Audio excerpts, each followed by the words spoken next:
Defense, defense, defense. When are the Lakers going to take pride on that end of the floor, on the defensive end of the floor? These past 3 games have not been it for the Lakers. And I wonder what happened to that team who was number 1 in defensive efficiency in the month of January and then carry that on to the next month. They got to figure it out. And someone has to be vocal and someone has to speak up on that end of the floor if they want to continue to have success or reach their end goal. Deondre Hawkins here with another edition of Lakers Talk Daily presented by Pechanga Resort Casino. Play your perfect combination at Pechanga Resort Casino, the official Native American resort and casino of the Los Angeles Lakers. Skip the traffic. Head on over to Pechanga Resort Casino just off the I-15 in Temecula. Visit pechanga.com or call 888-PECHANGA for reservations and for more information. You look at that game in the Orlando Magic, you think, okay, we had our game against the Chicago Bulls. Every once in a while, good NBA teams have those games, especially against a team like the Chicago Bulls, who are 9th in the Eastern Conference and are barely squeaking by in the play-in. NBA teams, especially good ones like the Lakers, they have those games where teams go unconscious from the field and they're just scoring at will, and there's nothing that you can do, whether you throw a good defensive assignment at them or not. But the game against the Orlando Magic are a good team. The record may not show it, but they are a really good team. And they're a good team in the aspect of they play hard and they're really, really physical on the defensive end of the floor. They're top 5 in the NBA for a reason, and it showed. The first half, it was great Lakers basketball. Player movement, ball movement, guys were getting open looks, and there was a lot of spacing. There was no standing around. The offense wasn't stagnant, and then they were able to collect multiple stops on the defensive end of the basketball game. Then you go into that second half. Lakers had a 2-point lead, and then you just saw a switch for the Orlando Magic. They went on a run, and the Lakers had no answer in the second half. And I just want to know what goes through their mind when a team goes on a run. How are we going to adjust? How are they going to, okay, we're not going to let Franz Wagner get into the lane again. We're not going to let Paulo Banchero get an open look. We're not going to let Wendell Carter Jr. get in there and get open looks and get second chance opportunities. No. The Orlando Magic went out there and dominated Lakers. And to the point where guys were getting open looks left and right. There was no defensive rotation. And I don't know if it's a fatigue issue. I get it. Lakers played 8 games in a span of 12 days. We understand that.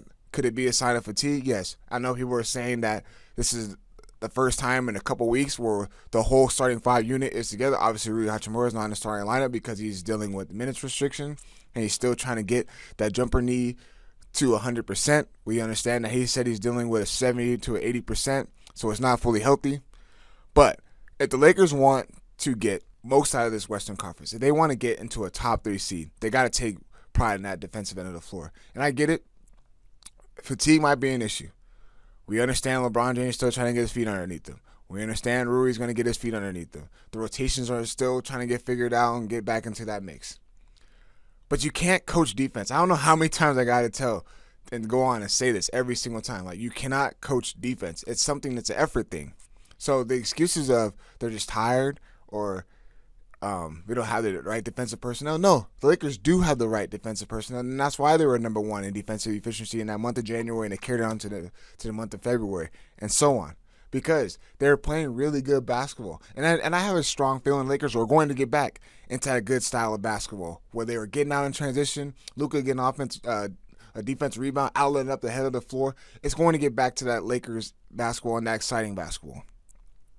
But those are 2 bad losses. One to the Chicago Bulls. That was a bad loss. And then another one to Orlando Magic. And this road trip is not going to get easy. The Lakers are, right now, they're falling in the Western Conference standings. But it's so close in the Western Conference standings that they can win the game against the Pacers tomorrow and that back-to-back against the Chicago Bulls, and they're right back into the top 3 seed, depending on how the other teams do. But that's how close and tight the Western Conference is. And I'm telling you, the Lakers should want to get home court advantage because their record and what they have shown and how they take care of business at home, the Lakers should push to get that home court advantage and do not fall anywhere below the 5th seed. I still believe they won't fall anywhere below that, but how they're playing basketball and how they're going about their approach into these games against the weaker Eastern Conference teams, I just don't want to believe that it's going to carry on to the playoffs. I don't want to believe that. And I know people are panicking. I know they're worried. They're trying to say that Lakers, by the way they're playing, they're going to fall into the play-in. I doubt they're going to be a play-in team.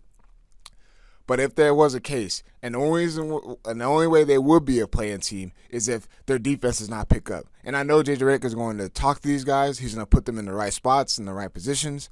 But again, these past couple games, the way they've been playing defense, it's not going to get the job done. Offensively, they're going to find their rhythm.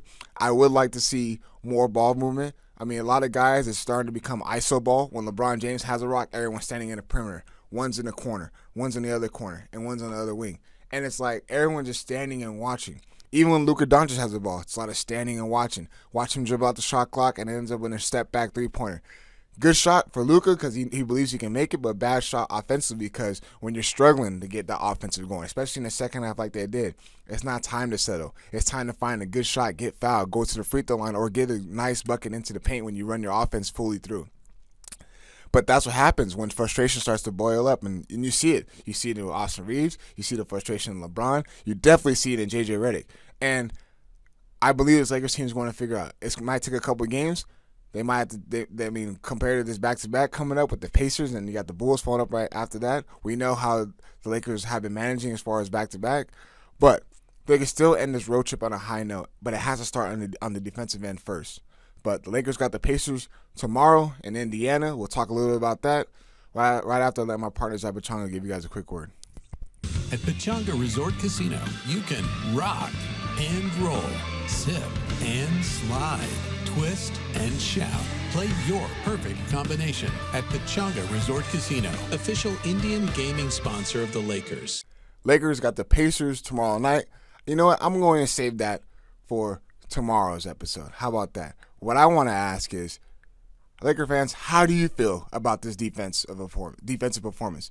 Do you believe that the Lakers are going to be falling into the play-in? Do you believe that they can be a top 3 seed? Or do you believe that they should try to push and get that home court advantage? I would love to get your guys' feedback in the comment section because I don't believe that the Lakers are going to be a play-in team, and I believe that they'll be a top 3 seed in the West. But please give me feedback. Let me know how you feel about this Lakers current their performance as of lately. And just let me know in the comment section, how do you feel with them going forward? Do you believe that they'll finish this road trip off on a high note? Let me know. But as always, appreciate you guys tuning in. Peace.